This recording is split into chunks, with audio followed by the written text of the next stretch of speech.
পশ্চিমবঙ্গ গ্রামীণ ব্যাংকের নতুন নামকরণ হয়েছে ওয়েস্ট বেঙ্গল গ্রামীণ ব্যাংক এবং এর স্পন্সার্ড ব্যাংক ইউকো ব্যাংক থেকে পরিবর্তিত হয়ে এখন হয়েছে পাঞ্জাব ন্যাশনাল ব্যাংক।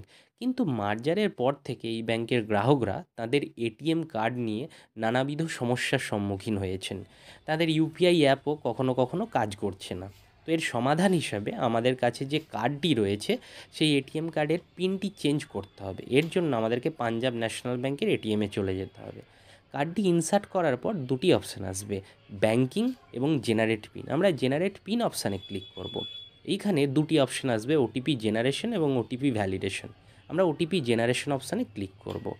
এর ফলে কি হবে, আমাদের ব্যাংকে যে ফোন নাম্বারটি দেওয়া আছে সেই ফোন নাম্বারে একটি এসএমএস চলে আসবে, যাতে 6 ডিজিটের গ্রিন পিন অথবা সহজ ভাষায় বলতে গেলে একটা 6 অক্ষরের ওটিপি থাকবে।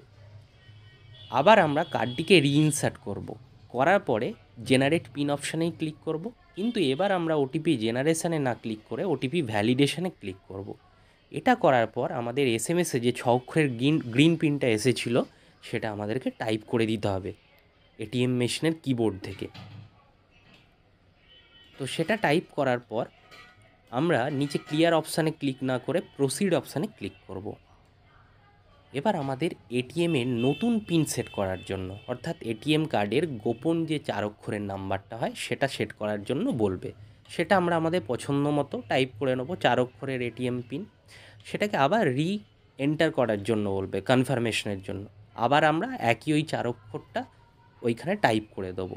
এর ফলে আমাদের ফোনে একটি এসএমএস চলে আসবে যে your ATM pin has been change successfully, এবং যদি রিসিপ্ট থেকে থাকে সেখানেও কিন্তু বেরিয়ে আসবে।